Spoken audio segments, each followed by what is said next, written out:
안녕하세요. 사연의 빠지다의 DJ 민영입니다. 오늘도 첫 번째 사연 시작하기 전에 구독과 좋아요 버튼 눌러주시고요. 그럼 오늘의 사연 함께 시작해 볼게요. 안녕하세요. 저는 50대에 딸아이 키워놓고 이제 저만의 여유를 누리고 있는 여자입니다. 아마 이 사연 채널엔 저와 동년배이신 분들도 있을 거고 저보다 인생을 더 사신 선배님들도 있으실 텐데요. 그래서 그런지 편안한 기분으로 글을 쓸 수 있을 것 같네요. 저희 때는 고부 갈등이 심했잖아요. 저는 게다가 손윗동서 복이 없어서 특히나 시댁에서 아주 많은 고생을 했는데요. 오늘은 예의 없고 인간성 바닥인 동서로 인해 겪었던 이야기입니다. 저는 이 동서 때문에 상처도 많이 받고 마음속으로 이를 갈았던 적도 많았지만요. 결국엔 제가 동서의 콧대를 납작하게 눌러주게 되었습니다. 오늘 제 사연 들으시고 모두들 좋은 기운 얻어가셨으면 좋겠습니다. 그럼 최대한 간단하게 인사말 정리하고 바로 시작해 볼게요. 우선 저는 손윗동서와 1살 차이가 나는데요. 동서는 처음 저를 만났을 때부터 마음에 들어하지 않았어요. 저희 시아버지가 형님과 동서지간이라고 할지라도 서로 존댓말을 하면 좋겠다 해서 서로 존댓말을 해야 하는데 이것을 마음에 들어하지 않았죠. 왜 존댓말을 해야 하는지 모르겠다는 식이었어요. 그래서 시부모님이 계실 땐 애교도 부리고 존댓말도 곧잘 했지만 시부모님이 없을 땐 은근슬쩍 말을 놓거나 실수인 척 야라고 부르기도 했습니다. 그리고 명령조로 이것저것 막 시켜댔죠. 그러던 어느 날엔 이런 일도 있었네요. 제가 시댁에 들어온 지 얼마 안 되었을 때인데요. 저는 둘째 며느리로 들어왔기에 무조건 제가 솔선수범해서 집안일을 해야겠다는 책임감이 있었어요. 원래 제 성격이 그렇기도 하고 집안에서도 큰딸로 자라와서인지 자연스럽게 시댁에 가서도 이것저것 거들게 되더라고요. 또 저희 시어머니께서도 굉장히 꼼꼼하시고 잔소리도 많으신 편이라 잘못해서 혼나고 싶지 않았거든요. 그런데 어느 날 동서와 함께 명절 뒷정리를 하고 있는데 동서가 바쁘게 설거지하는 제 등에 대고 얄밉게 이러는 겁니다. 이때 저는 동서에 대한 생각을 완전히 달리하게 되었죠. 이봐, 오늘 전이 너무 맛없게 구워졌더라고. 다시 해야겠어. 아, 맞다. 그리고 전 다시 하면서 쌀물도 한번 다시 살펴봐주고. 어머님이 저번에 동서가 지은 밥이 너무 푸석푸석하다고 맛없다고 하셨거든. 형님, 그거 형님이 지었던 밥 아닌가요? 설마 어머님한테 제가 했다고 했어요? 어머나, 동서도 내가 언제 밥을 했어? 밥 담당은 항상 동서였잖아. 괜히 안 좋은 소리 들으니까 나한테 떠넘기시는 거야? 어머, 사람이 왜 그래? 동서가 손 아래 사람이면 그러면 안 되는 거예요. 아니, 그게 대체 무슨 소리예요? 제가 뭘 떠넘겨요? 형님이 밥 담당이었잖아요. 늘 형님이 밥 했고 바쁠 때만 제가 도왔죠. 아니 사실상 형님은 밥 외엔 하는 게 없었으니 시간이 팽팽히 남아 돌았지만요. 아무튼 어머님한테 굳이 거짓말까지 했다니 기분이 저도 안 좋네요. 동서는 시어머니에게 혼나자 바로 제가 밥을 지은 거라고 거짓말을 했다고 하더군요. 거기다 그걸 굳이 저에게 전하는 뻔뻔한 면모까지 보였고요. 제가 버럭 화를 내자 동서는 제 말에 발작 버튼이 눌려서는 자기가 언제 한 게 없느냐며 난리가 났습니다. 그러면서 아주버님까지 불러다가 제가 이런 식으로 말을 해서 너무 기분이 나쁘단 식으로 이르기 시작하더라고요. 아주버님은 동서와 달리 점잖으신 편이라 여자들의 일에는 끼어들기 싫어하셨어요. 하지만 동서가 하도 우는 소리를 해대니 곤란해하시는 것 같았습니다. 그리고 곧 이 갈등은 저희 시부모님 귀에까지 들어가 저와 동서가 무릎을 꿇고 혼이 나는 상황까지 가게 되었죠. 손이 동서 한 사람으로 인해 집안 분위기가 말이 아니게 된 건 그렇다 쳐도 왜 저까지 혼이 나야 하는지 저도 사람인지라 억울하고 분한 마음이 일더라고요. 사실 시어머니는 손윗동서를 편애하셨습니다. 동서는 좋은 집안에서 자라 친정에 돈이 많은 데다가 번듯한 대학까지 나왔거든요. 그래서 그런지 동서와 시어머니의 사이는 항상 좋았어요. 동서는 명절날 꼭 시어머니 마음에 들 선물을 한 보따리 가지고 왔고 시어머니는 그런 동서를 기특해했죠. 동서는 시어머니의 취향을 기가 막히게 꿰뚫고 있었어요. 어머님, 요즘 새로 나온 건강식품이라는데 한번 드셔보세요. 어머님 이거 약국에서 찾으셨죠? 제가 저희 집 주변 약국 뒤져서 사온 거예요. 아이고, 아가, 추운데 못하러 그렇게까지 했어. 아이고, 예쁜 거. 너는 정말 이쁜 집만 골라 한다니까. 네 동서랑은 달라도 한참 다르다. 쟤는 내가 뭐 필요하다고 해도 들은 척도 안 하는데 말이야. 이 대화에서도 알 수 있듯이 동서는 시어머니의 건강 연려증을 꿰뚫어보고는 온갖 건강식품을 갖다 바쳤고 저희는 동서네에 비해 형편이 좋지 않았던 터라 그럴 수가 없었습니다. 근데도 시어머니는 동서네만이 자기를 신경 써준다는 식으로 이야기하더라고요. 그게 정말 섭섭했습니다. 저 역시도 명절날 가장 먼저 가서 시어머니를 돕고 아프시다면 꼭 안부를 챙겨드리는 등 시댁에 최선을 다하고 있는 건데 막상 시어머니는 그 정성을 몰라주었거든요. 역시나 시어머니는 이번에도 동서 편을 드셨습니다. 어머님, 저 정말 동서 때문에 너무 힘들어요. 전 동서한테 잘 보이려고 늘 노력하는데 동서는 제가 믿고 싫은가 봐요. 세상에, 오늘 계속해서 저를 시켜가지고 이거 해라 저거 해라 부르는 것도 모자라서 제가 어머님께 거짓말했다고 그러는 거 봐요. 저 정말 속상해요. 정말 아무리 시아버지가 동서를 좋아한다 해도 그렇지 이런 경우는 아니죠. 그러자 시어머니는 붉어진 눈동자로 절 노려보시더니 효자손으로 바닥을 소리나게 치시더라고요. 손 아랫사람이 되어서 네 형님을 그렇게 몰아가야겠어? 너는 근본이 안 되어 있다. 내가 다른 건 몰라도 근본 없는 며느리는 싫다 했지? 네가 네 손이 동서 시기하고 음해하려고 하는데 내가 어떻게 널 좋아할 수 있겠냐? 그게 대체 이 집안 둘째 며느리로서 할 짓이냐? 어머님, 저야말로 억울해요. 제가 밥집 낸 일 하지도 않았는데 했다고 거짓말한 건 형님이잖아요. 이뿐만이에요? 형님은 어머님 없을 때 저한테 온갖 굳은 일 다 시키면서 다 자기가 한 척 한다고요. 하지만 시어머니는 이 집안의 기강에 안 잡혀 있는 게 바로 저 때문이라며 제 행실을 문제 삼으셨습니다. 그날 몇 시간이나 무릎 꿇려 별소리를 다 듣고 나니 너무 속이 상하더라고요. 그러면서도 한편으론 이런 생각이 들었습니다. 시어머니에게 더 해명해봤자 뭐하나 하는 생각이요. 어차피 이미 동서를 편애하고 감싸고 도는 사람한테 무슨 말을 더해 진실을 밝히기 위해 애써야 하나요? 그래서 그냥 말았습니다. 그럼에도 이때 참 다행스러웠던 것이 저희 시아버지, 지금은 돌아가신 저희 시아버지께서 참 공평하고 너그러우신 분이었다는 거예요. 시아버진 특유의 차분한 말투로 뒤에 가서 저를 어르고 달래주셨어요. 그리고 네가 잘못한 거 없다는 건 다 알고 있으니 속상해하지 말라고 위로도 해주셨고요. 시아버진 동서와 갈등이 이렇게 종종 있을 때면 시어머니처럼 무작정 눈 가리고 아웅하는 것이 아니라 양쪽의 상황을 다 들어보고 판단을 내려주셨습니다. 그리고 보통 제 쪽의 말이 진실에 가까웠기 때문에 동서를 혼내시는 경우가 많았죠. 덕분에 저는 정말 든든했고 시아버지에게 항상 감사하는 마음을 가지고 있었답니다. 그러던 어느 날엔 사건이 하나 크게 있었는데요. 당시 제가 첫애를 낳은 지 얼마 되지 않았을 때인데 남편과 사이가 그닥 좋지 않았어요. 왜냐하면 남편이 잘 다니던 회사를 때려치고 나와 친구와 동업을 시작했다 말아먹고 들어왔거든요.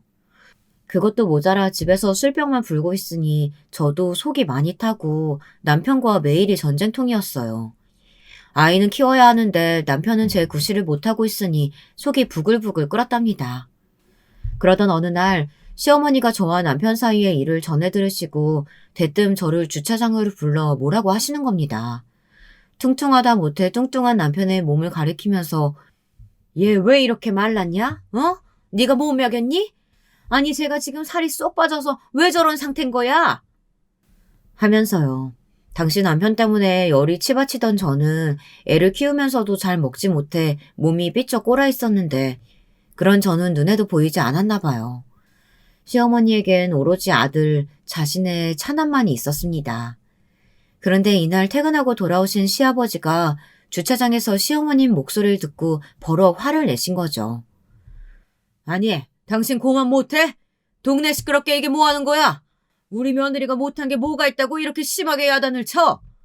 얘가 우리 집 들어와서 얼마나 고생을 하고 있는데 특히 경민이 전원 만나서 저 고생을 하는데 나는 우리 둘째 며느리만 보면 미안해 죽겠구만. 당신은 그런 마음도 없어? 아니 우리 아들이 뭐가 어때서요? 사업 말아먹고 집에 들어와서 공사판이나 뛰고 있는데 우리 며느리 속이 어떻겠어?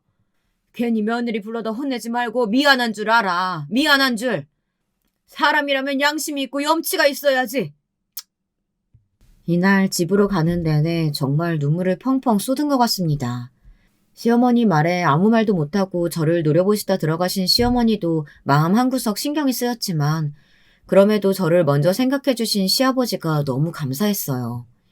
남편은 시아버지에게 몇 번 혼인하더니 정신을 차렸는지 그 다음부터는 술도 줄이고 일도 다시 알아보고 하더라고요. 남편이 어렸을 적부터 학교 선생님이신 시아버지를 무척이나 무서워했다는데 어른이 되어서도 여전했나 봅니다. 아버님께서 몇 번 불러다 야단을 치니 곧잘 바로 말을 듣더라고요. 덕분에 남편과 20번 싸울 거 1번 싸우고 그랬네요. 그렇게 남편은 남편대로 잘 적응하고 집에 돌아왔지만 저는 첫 아이를 키우면서 다시 또 동서와 시어머니와 부딪혀야 했습니다. 이제 이 부분을 말씀드려야 할 것 같은데요. 동서와 시어머니가 저를 무척이나 얕잡아보고 싫어하는 이유, 그건 바로 제가 과거 무명 배우였기 때문입니다. 아마 여러분들은 들어도 모르실 이름의 영화에 몇 번 단역으로 출연한 경험이 있는데요. 이걸 가지고 동서와 시어머니는 그렇게나 얄밉게 비꼬고 싫어했어요. 시어머니는 처음에 저를 보셨을 때 집안에 수치가 들어왔다고 하셨고 손이 동서는 말끝마다 동서가 배우가 됐으면 참 좋았을 텐데 하고 말하곤 했죠. 그러면서 들먹이는 말은 제가 이쁘지 않아서 아마 그 점에서 다른 배우들에게 뒤처졌을 거라는 겁니다. 동서, 근데 내가 가만히 생각해보니까 말이야. 동서 배우 안 하기를 참 잘했어. 요즘 TV 봐요. 예쁜 애들이 얼마나 많아요? 동서 같은 얼굴은 뭐 특이하지도 않고 예쁘지도 않으니 사람들이 보다가 채널을 돌렸을 거라고. 아무튼 연예인도 아무나 하는 거 아니라니까. 마음 접기 잘했어. 형님, 말이 심하니까 그만하시죠. 저 불러다 괜히 비웃고 그러는 거 8살 아이도 안 할 행동인 거 모르겠어요? 제가 이렇게 한번 세게 말을 꽂아야 그만두는 동서였습니다. 제 배우 경력은 이렇게나 시댁에서 짓밟히고 무시를 당했어요. 그러나 저에겐 사실 배우의 꿈이 무척이나 소중했습니다. 어렸을 적 TV에 나와 연기를 하는 배우들을 보면 그저 마냥 선망의 눈길로 바라보곤 했어요. 어떻게 저 대사를 외워서 저 인물이 되어 한 몸처럼 연기를 하지? 나도 저런 배우가 되고 싶다. 너무 멋지고 신기해. 배우들이 연기를 하는 장면이나 인터뷰하는 장면들을 보고 있으면 저도 모르게 시선을 빼앗겨 밥도 먹지 못하고 시선이 가곤 했습니다. 하지만 그런 제 꿈을 저를 낳아주신 친정 부모님께선 지지해주지 못하셨습니다.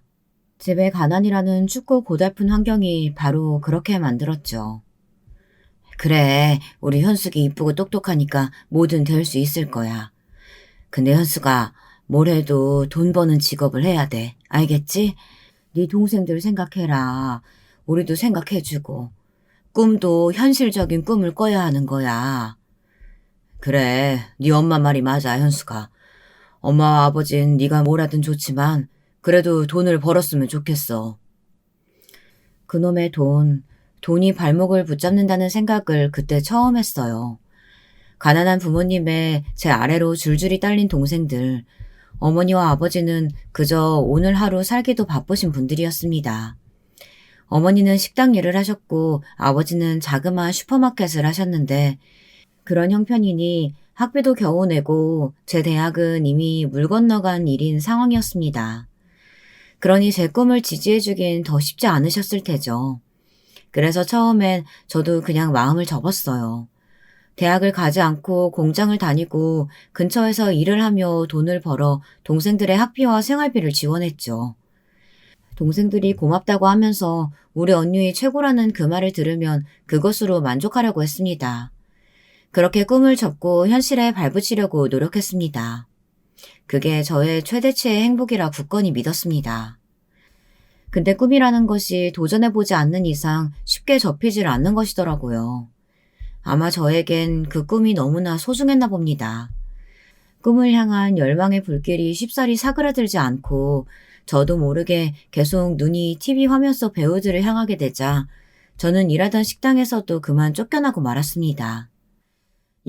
너 자꾸 그렇게 TV 볼 거면 그냥 나가라. 너 필요 없으니까. 죄송합니다, 아줌마. 죄송합니다. 동생들의 생활비를 생각하면 사실 절대 잃어서는 안 될 일자리였는데 그럼에도 불구하고 이미 제 마음은 너무나 다른 곳을 향해 있었어요. 그걸 안 이상 저도 가만히 있을 수 없었죠. 저는 그날로 온갖 영화의 오디션을 보러 다녔고 같이 배우를 꿈꾸는 친구 지숙이를 사귀어 정보를 공유했습니다. 친구 지숙이는 유일하게 제 꿈을 응원해주는 친구였어요. 부모님과 달리 학교 선생님과 달리 처음으로 저에게 너도 꿈을 이룰 수 있다고 할 수 있다고 말해주는 사람이었죠. 지숙이는 저와는 달리 집안 환경이 좋아서 집안의 지원을 받으며 배우를 도전하는 친구였는데요. 그와 달리 저는 매일을 열심히 일하면서 제 먹을 것을 스스로 벌어가며 배우를 꿈꿨어야 했죠. 어느 방면에선 고달픈 생활이었습니다. 또 시간이 갈수록 같은 꿈을 꾸었던 주변 친구들이 하나씩 잘 되는 걸 보며 초조하기도 하고 부럽기도 했어요. 그래도 꿈에 도전한다는 것 자체가 그때는 더 흥분되고 기분이 좋았던 것 같습니다. 더 열심히 해서 나도 언젠가 꼭 TV에 나오는 배우가 되리라 다짐하고는 했죠. 하지만 그 다짐이 꺾이게 된 건 어머니의 암투병 소식을 듣고 나서였어요. 어머니가 아프단 소식에 현실적으로 나갈 병원비를 생각하니 도저히 저는 더 오디션을 보러 다닐 수가 없었습니다.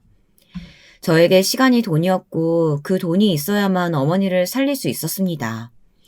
당시 아버지는 제게 많이 미안해하셨지만 돈을 벌어달라고 하셨고 저는 그런 아버지의 손을 잡으며 제가 뭐라도 해서 열심히 돈을 벌어 붙여드리겠다고 말씀드렸습니다. 아버지, 걱정 말아요. 우리 엄마 내가 살릴 테니까. 아버지는 아무 걱정하지 말고 마음 편하게 계세요. 그래, 우리 장녀 고맙다. 현숙이 너 없었으면 어쩔 뻔했니. 다 늙은 아버지의 눈물이 가여웠고 제가 장녀이니 그래야 한다고 생각했습니다. 지금 생각해보면 저는 지나치게 책임감이 강했고 한 번쯤 제멋대로 인생을 살아도 되는데 감히 그러지 못했던 것 같습니다. 저는 책임감 강한 장녀답게 동생들도 내가 책임지겠노라고 덧붙이고 그 길로 고향을 내려와 일을 시작했습니다. 숙식을 제공하는 공장에서 일을 하는데 고된 노동의 강도 때문에 몸도 마음도 무척 힘들었죠. 하지만 더 가슴이 아픈 부분은 따로 있었습니다. 그건 바로 꿈을 포기할 수밖에 없는 현실이었습니다. 친구 지숙이는 틈이 되면 제게 연락을 하곤 했어요. 자기도 열심히 하고 있으니 언젠가 너도 다시 돌아오라고요.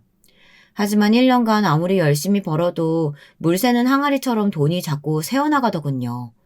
어머니가 아프시고 나니 그 다음엔 아버지가 아프시고 병치레가 끝나니 동생들 학비가 눈에 밟히고요. 지숙이에겐 나도 꼭 다시 도전해 배우가 될 거라고 그렇게 말하곤 했지만 몇 년간 제 손은 컨베이어 벨트 위에 있었습니다. 그 생활을 계속해야 하니 제 마음 안은 어느새 사막처럼 퍼석하게 갈라져 있었고 희망이니 미래니 그런 걸 기대할 수조차 없게 되었습니다. 그러던 날에 만난 사람이 저희 남편이었어요. 남편은 그냥 평범한 회사원이었는데 이 사람의 다정함이 마음이 따뜻하게 만들어줬어요. 현수가 나랑 결혼해 줄래? 남편의 소박한 프로포즈에도 저는 눈물을 글썽일 만큼 남편을 무척이나 사랑했습니다.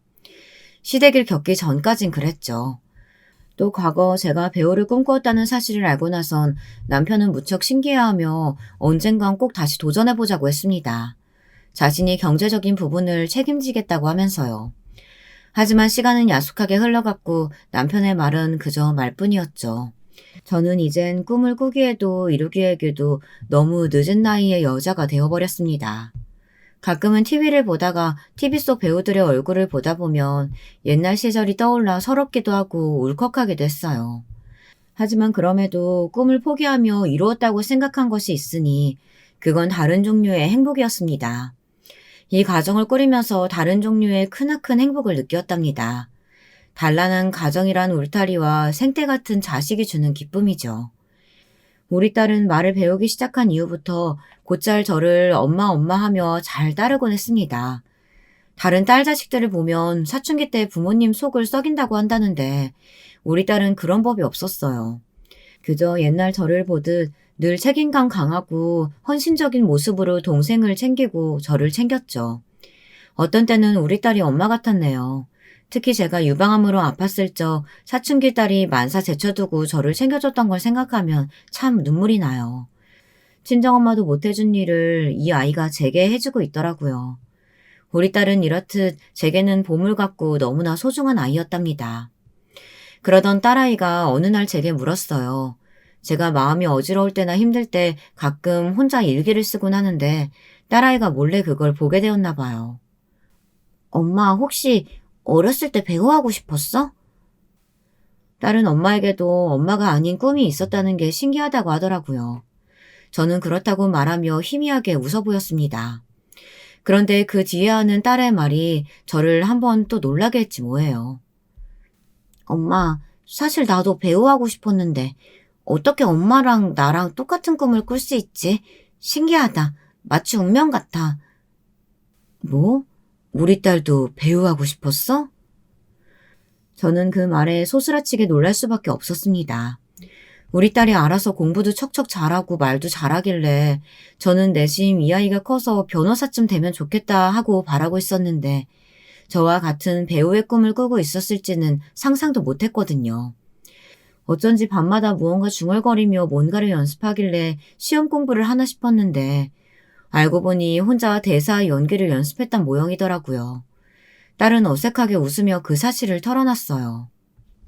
자기도 자꾸 TV 속 배우들한테 눈이 간다며 엄마도 같은 꿈을 꿨다면 그 꿈을 딸인 자신이 이뤄주고 싶다고 말했습니다. 이때 딸의 눈에 어린 눈빛은 다른 무엇과도 비교할 수 없을 정도로 정말이지 반짝반짝 빛이 났습니다. 희망의 눈빛이었어요. 그리고 그 눈빛을 바라보며 그때부터 저는 딸에게 해주고 싶었던 지원을 아낌없이 해주리라 다짐했던 것 같습니다.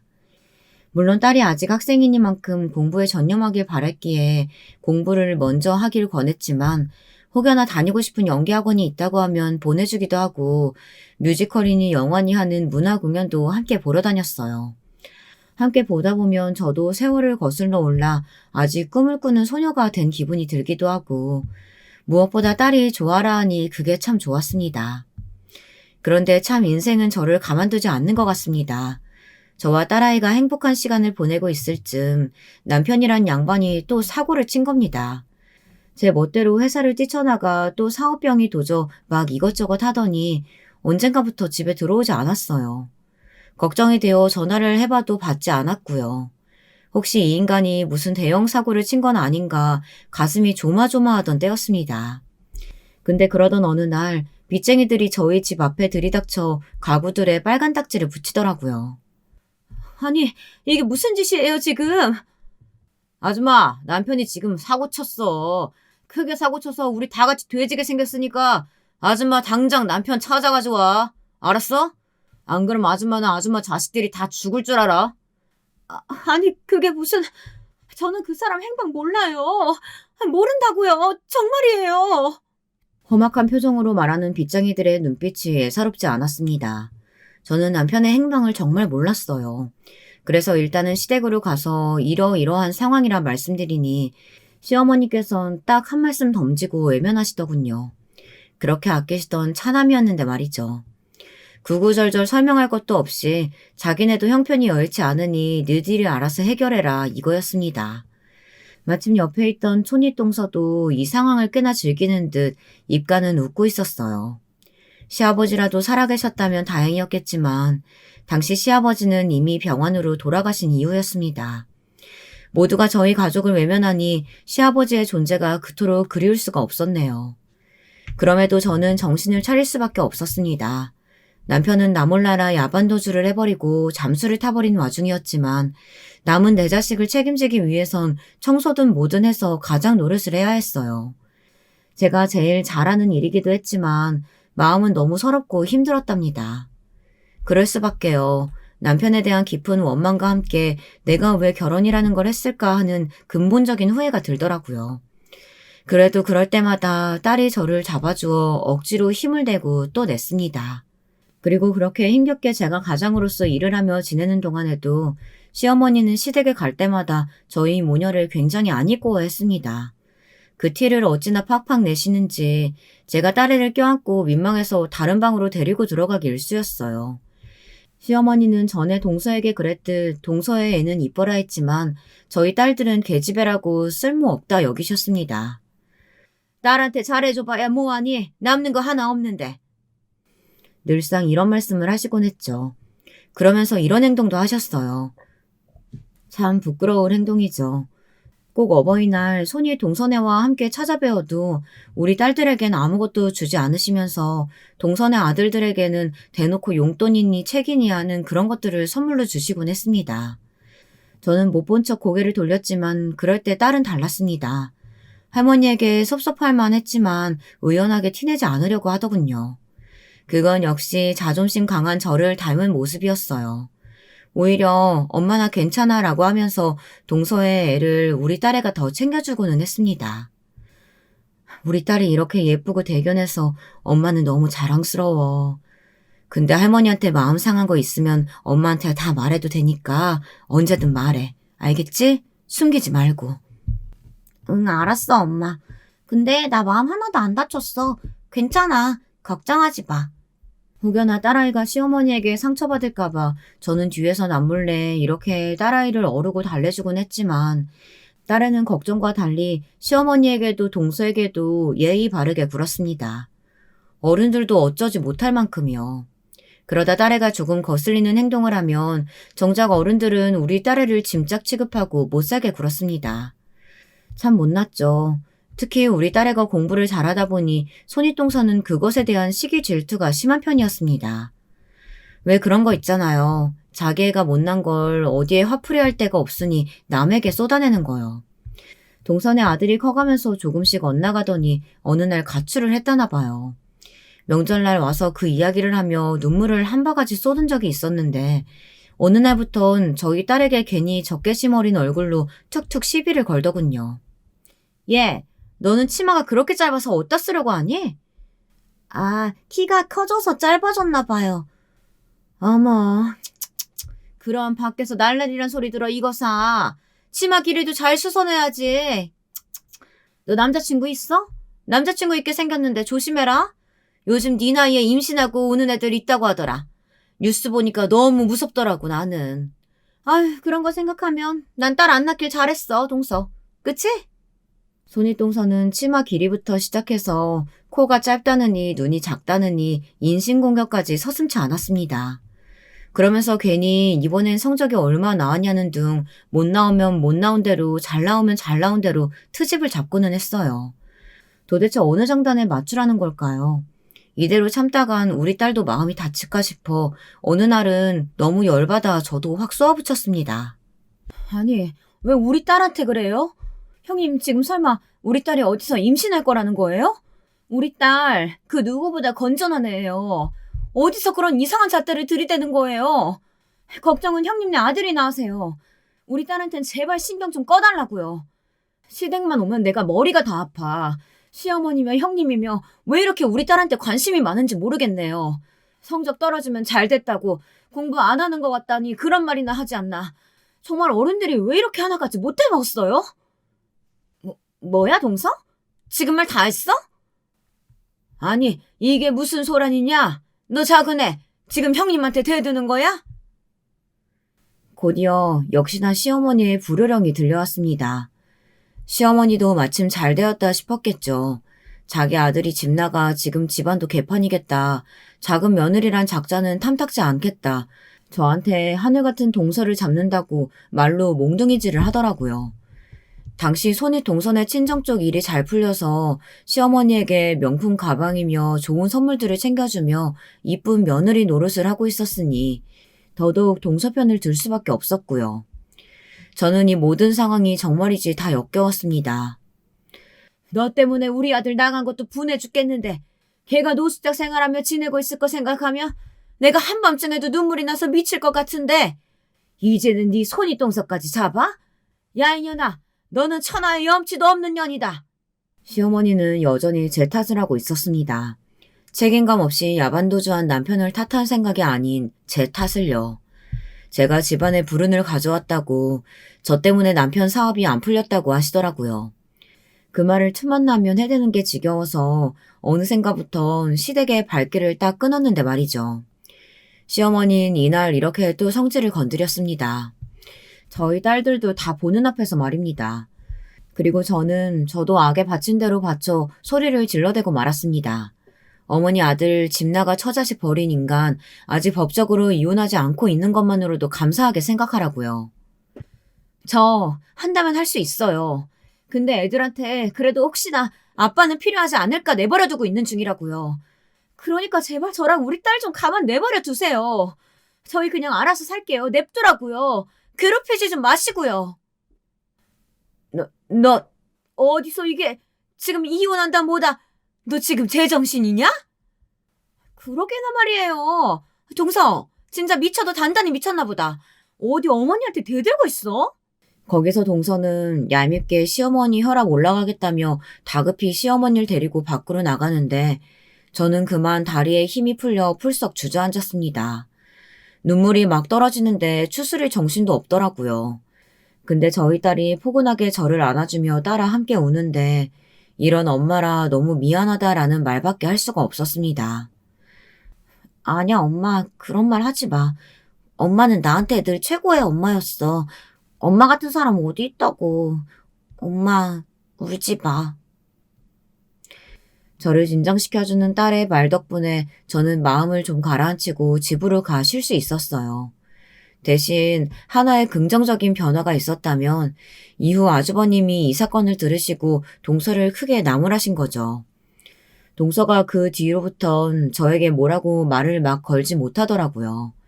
원래 같았으면 우리 딸이든 저든 누구 하나 잡아 험담하고 비꼬았을 양반이 가만히 입을 다물고 있었습니다. 또 우리 딸 역시 어느덧 고등학교에 입학해 성인이 되는 과정을 밟아나가며 제 옆을 지켜줄 수 있게 되었어요. 우리 딸은 여전히 배우의 꿈을 꾸고 있었는데 대학도 그쪽으로 진학하고 싶다면서 저에게 먼저 허락을 구하더라고요. 엄마, 나 연극영화 쪽 가고 싶은데 원서 써봐도 돼요? 저희 집 상황은 딸의 앞길을 무한정 지원해줄 수 있는 상황이 아니었지만 저는 저희 친정부모님처럼 딸에게 무작정 안 된다고 하고 싶지 않았어요. 그래서 뭐든 네가 가고 싶은 대로 가라고 훨훨 꿈을 향해 날아가라고 말해주었죠. 딸아인 그해 보기 좋게 연극영화과를 수석으로 합격했고 저를 또 한 번 으쓱하게 만들어 주었답니다. 동생들도 딸의 좋은 본보기를 보고 자라서인지 다들 공부를 잘했기에 뭐 하나 걱정이 없었고 다들 우리 집을 부러워했답니다. 물질적으로는 여유롭지 못하지만 자식 농사 하나는 제대로 지었다면서요. 근데 그해 남편이 갑자기 집구석으로 기어들어오면서 저에게 또 하나의 시름거리, 걱정거리를 만들어 주었어요. 집안의 대소사에 도움은커녕 우리 딸과 제 인생을 망가뜨리고 떠난 남편, 반가울 리도 없었고 얼굴을 보니 오히려 화만 치받아 올랐어요. 이 인간은 만나자마자 엉엉 울기 바쁘더라고요. 여보, 미안해. 그래도 내가 돈 벌어왔어. 내가 많이 벌려고 정말 안 해본 일이 없어. 나 정말 미친 듯이 일만 하며 지냈어. 남편은 무릎을 꿇고 미안하다면서 주섬주섬 통장을 꺼내놓더라고요. 그동안 딴짓하지 않고 돈만 열심히 벌었다면서요. 몇 날 며칠 남편은 그렇게 빌고 또 빌며 자신을 받아달라 말했습니다. 사과로 될 일이었다면 좋았겠지만 이건 그런 차원의 문제가 아니었습니다. 저에겐 사람 죽여놓고 용서해달란 말과 똑같이 느껴졌죠. 저는 그런 남편을 투명인간 취급했어요. 딸들도 마찬가지였습니다. 솔직히 어떻게 한 번에 남편을 받아들일 수 있겠나요? 이미 가족을 한번 등진 인간을 다시 가족으로 받아들이는 데는 많은 시간이 걸렸습니다. 그리고 남편이 저희 가족 안으로 들어오기 위해 애쓰는 동안 시어머니는 저에게 처음이자 마지막으로 잘해주셨는데요. 그게 어떤 방면에선 좀 속이 시원하기도 했네요. 처음으로 저에게 자세를 낮추신 거였거든요. 저기 얘야, 우리 애가 많이 힘들었단다. 밖에서 노숙자 생활도 하고 아주 별일을 다 겪은 모양이야. 그래서 말인데 네가 좀 다시 받아주면 안 되겠니? 애 아빠 노릇도 좀 하게 해주고. 그 사람이 어머님한테 가서 그러던가요? 자기 좀 받아달라고요? 그건 아니고. 아유, 뭐 걔가 그런 사사로운 말까지 다 했겠어. 그냥 내 생각엔 걔가 아빠 노릇도 해야 집이 집다울 거고 또 우리 소녀들도 시집 가는데 아빠 자리가 비어져 있으면 그렇잖냐. 남편은 시어머니에게 가서 저를 설득해달라고 말한 게 틀림없었습니다.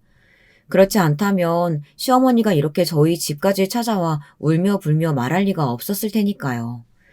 시어머니는 소녀들까지 들먹이며 남편을 받아달라고 하더군요. 생각해 볼게요, 어머님. 솔직히 말해서 저희 딸들 의견이 제일 중요한 거고 저희 딸들한테 물어봐서 아빠가 필요 없다 하면 전 이 사람 받아들일 생각 없어요. 아이고, 애미야. 너 원래 이렇게 단호한 애였니? 아이, 참. 그 사람 없어도 저희 사는데 아무 지장 없어요. 곤란해하는 시어머니를 내쫓듯 보내고 나서야 속이 좀 후련해진 느낌이었습니다. 딸들은 남편을 거부하고 있었어요.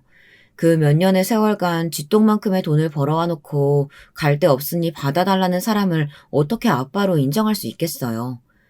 그런데 이 인간이 마음 약한 딸들을 붙잡고 통 사정을 하더라고요.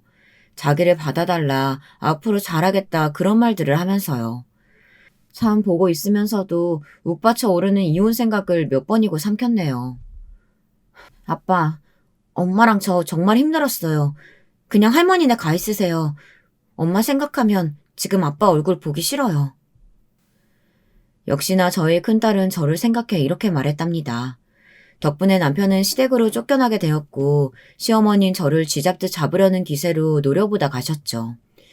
물론 시어머니는 제가 피도 눈물도 없다며 한바탕 난리를 치셨어요. 제가 명절날 들리면 저런 냉혈한이 우리 집에 들어와서 우리 집 가세가 이렇게 기운 거다. 네 시아버지가 도대체 어찌 생각할지 이런 말씀을 하곤 했습니다. 심지어 시아버지 제삿날에도 그런 말씀을 하셨는데 전 속으로 시아버지라면 오히려 잘했다고 격려해 주실 거라 믿어 의심치 않았습니다. 손윗동서는 남편이 시댁에 살게 된 것에 대해 역시나 비꼬았습니다. 동서, 가게 형편도 안 좋은데 웬만하면 서방님 받아주지. 어머님도 애걸복걸했다며. 그리고 동서, 딸들 대학 학비 가능하겠어? 서방님을 받아줘야 어머님도 소녀들 학비 좀 대주지 않겠냐고. 괜찮아요, 형님. 제 일이니까 신경 쓰지 마세요. 아니, 내가 신경을 안 쓰려고 해도 신경이 자꾸 쓰여서 그래. 막말로 동서 입은 옷 좀 봐. 내가 불쌍해서 옷을 막 던져주고 싶다니까. 동서는 제 경제적인 힘듦을 가지고 다양하게 비꼬았어요. 어느 날은 제 옷이 시장에서 산 것 같다며 어느 날은 우리 딸 옷들이 요즘 애들 같지 않고 노티난다며 아주 고루고루 비꼬았습니다. 그때마다 주먹이 꼭 쥐어졌지만 외려 우리 큰딸이 저에게 대인배 같은 면모를 보였습니다. 동서 같은 사람 말에 일일이 대꾸해주지 말자고요. 그리고 이후 시간이 흐르면서 손이 동서네에도 큰 변화가 있었는데요. 이 일로 동서는 아주 정서적으로 크게 무너지게 되었습니다. 동선의 아이가 가출을 일삼으며 문제를 일으키는 건 알고 있었지만 그렇게까지 상황이 심각해질 줄은 저도 몰랐습니다. 어느 날 연락이 없던 시어머니로부터 전화가 왔더라고요. 큰일 났다. 글쎄 현민이가 지금 교도소에 가게 생겼다는구나. 사람을 엄청 두들겨 폈대. 칼도 들었댄다. 아유, 이걸 어쩌면 좋으냐. 우리 아기.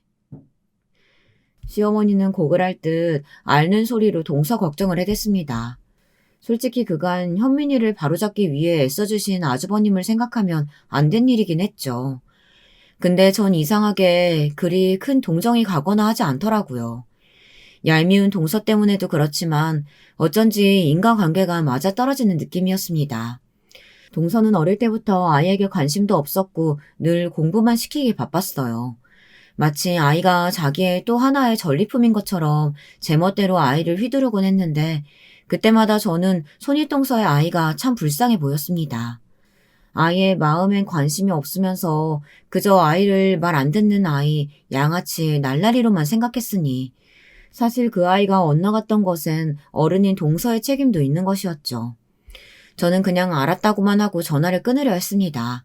제가 뭐 구태여 할 말도 없었고요. 근데 이게 또 어떻게 와전이 된 것인지 시어머니는 저보고 또 피도 눈물도 없는 냉혈한이라고 하시더라고요. 너는 애가 한결같다, 한결같아. 우리 첫째 아기가 네 형님이 지금 어떤 심정일지 상상도 안 되지? 남일이라 아주 태평하지? 예, 걔 아주 지금 죽을 맛이야. 아이고, 난 이를 어떻게 달래줘야 할지 모르겠다고. 네가 걔 집으로 가서 어떻게 지내는지 좀 봐주고 죽도 좀 끓여주고 그러고 와라. 그래야 내가 안심이 되겠어. 제가 형님 죽을 끓여주고 오라고요? 죄송한데 저 지금 딸 데리러 가야 해서요. 아니 넌 지금 네 딸이 문제냐?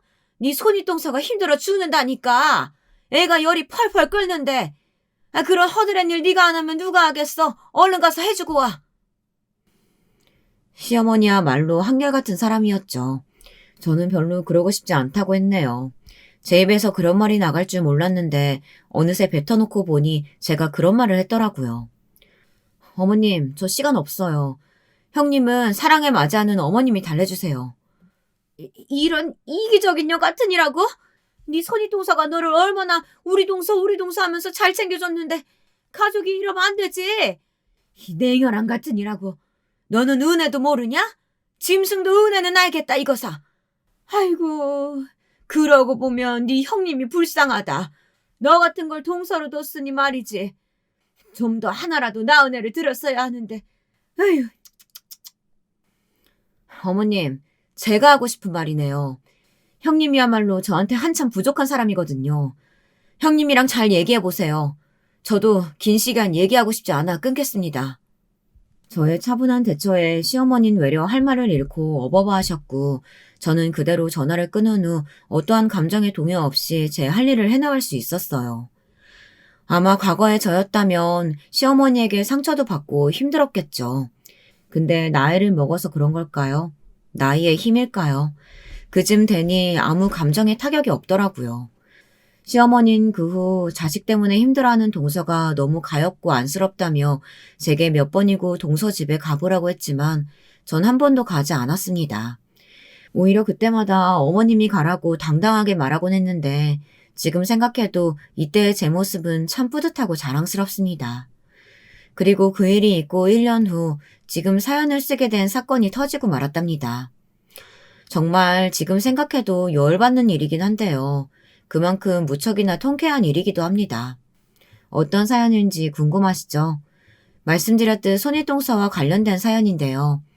사실 저희 딸이 6개월 전 대형 기획사의 배우로 스카우트 되는 경사가 생겼습니다. 딸이 먼저 저에게 귀뜸을 해주었고 저는 그날 딸을 얼싸안고 얼마나 기뻐했는지 몰라요. 딸이 내심 얼마나 이 꿈을 이루고 싶어 했는지 알기 때문이죠. 제가 마치 꿈을 이룬 듯 너무나 황홀한 기분이었습니다. 그런데 어느 날 더 놀라운 일이 생기더라고요. 딸과 함께 저녁을 먹던 중 저한테만 와서 엄마, 나 있잖아. TV에서 방영되는 드라마 거기 주연급 배우로 오디션을 봤는데 좋은 소식 들릴 것 같아. 뭐? 정말로? 응, 좋은 방향으로 얘기가 되고 있대. 나 너무 무섭기도 하고 설레기도 하고 그래. 내 꿈이 이루어지는 거잖아. 나 어떡해, 엄마? 방영될 드라마의 작가진이며 PD며 딸에게서 들어 이름을 찾아보니 제가 좋아하는 드라마를 쓴 사람들이 포진되어 있는 드라마더라고요. 더더욱이나 믿을 수가 없었습니다. 정말 기도하는 심정으로 우리 딸이 제발 주연으로 발탁되기를 바랬어요. 그리고 여러분 믿으실지 모르겠지만 꿈은 이루어졌습니다. 전 당시에 마치 하늘에서 떨어지는 금덩어리를 우수수 제 눈앞에서 맞닥뜨리는 것 같았습니다. 엄마, 나 됐어. 나 이제 곧 촬영 들어갈 것 같아. 엄마, 나 믿기지가 않아. 잠에 들기 위해 불을 끄고 침대에 누워있을 적 훌쩍이며 딸아이가 전화를 걸어왔어요. 저는 흥분되는 마음에 감격을 감추지 못하고 딸과 함께 엉엉 울었죠. 그간 딸이 고생해왔던 것을 생각하니 부모로서 더 감격스러웠던 것 같습니다. 근데 이 소식을 기쁜 마음으로 시댁에 전하니 정말 기대라고 하기도 민망한 반응이 날아왔습니다. 일단 시어머니께서는 대놓고 인상을 찌푸리며 집안의 수치가 또 생기는 거냐고 말하셨고요. 제일 마음에 들지 않았던 인간인 손윗돈사란 작자는 동서 딸이 배우로 데뷔한다고? 어머, 동서 따라 딴 딸 하나 되는 거야? 지금 뭐라고 하셨어요, 형님? 내가 맞는 말 한 거잖아. 그토록 공부 잘한다고 영민하다고 칭찬하더니 겨우 딴 딸 하나 되는 거냐고. 아이고, 그동안 자식 농사 잘 지었다고 혼자 꽃대 높게 그러고 있더니만 완전 똥 됐네, 똥 됐어. 잘 됐다. 정말 정이 확 떨어졌습니다. 저는 그 길로 부들부들 떨며 바로 시댁 밖으로 나가버렸습니다. 어차피 알게 될 텐데 굳이 설명해 줄 필요가 없을 것 같더라고요. 그래서 차가운 바람에 열을 식히며 두고 보자 하는 심정으로 그날을 기다렸네요. 그리고 드디어 우리 딸이 TV에 나온 날 전화통에 불이 났습니다. 10 중에 9은 형님이었고 하나는 시어머니였는데요. 정말 동서딸이, 아니, 제가 어떻게 저기 캐스팅된 거야? 아니, 저게 어떻게 나오는 거야? 지금 내가 보고 있는 게 맞아? 믿지 못하는 말투로 계속해서 더듬거리며 묻길래 저는 친절히 맞다고 하고 전화를 끊어줬습니다. 시어머니도 말할 거 없었죠. 두 사람은 그 후 저에게 지금까지도 계속해서 아부를 하고 있답니다. 제 딸이 TV 스타가 되었으니 자기들에게 무슨 콩고물이라도 떨어질까 해서 말이에요. 사실 손윗동서는 자기 아들을 교도소에 보내고 난 후 혼자 적적한 마음에 이것저것 하다 크게 말아먹고 아주버님에게도 쫓겨나기 일보 직전의 상태였거든요. 그랬으니 더더욱 자존심 상하더라도 제 쪽에 기대어 무언가를 바라고 있더라고요. 저는 단 하나라도 줄 생각이 없었는데 말입니다. 그 전화통화 내용만 생각하면 너무 통쾌하네요. 그리고 한 가지 일이 더 있었는데 남편은 딸이 유명해져서 감사하다며 이제는 시집 보낼 일만 남았다고 하는데 그 말을 저희 딸이 통쾌하게 받아쳐줬습니다. 엄마, 혹시나 우리 때문에 이혼 못한 거면 이혼해도 괜찮아요. 라고 말입니다. 그 말에 남편이 부들부들 떨며 아연실색했고 저는 씩 웃어주었어요. 지금 아직은 남편과 법적으로 갈라서진 않았지만 조만간 변호사를 알아보고 다닐 생각이에요. 딸이 유명해진 만큼 돈 걱정도 없고 저도 이제 슬슬 새 둥지에서 새 인생을 생각해볼까 싶거든요. 나이는 들었지만 최근 제가 해보고 싶은 일은 연예인 매니지먼트 일입니다. 앞전에 저희 딸이 대형 기획사에 캐스팅되었다고 했잖아요. 제 친구 지숙이 기억하시나요? 저는 오랜 인연인 지숙이와 간간히 연락을 하고 지내고 있었는데 지숙이가 바로 그 대형 기획사를 이끄는 주요 인물이었습니다.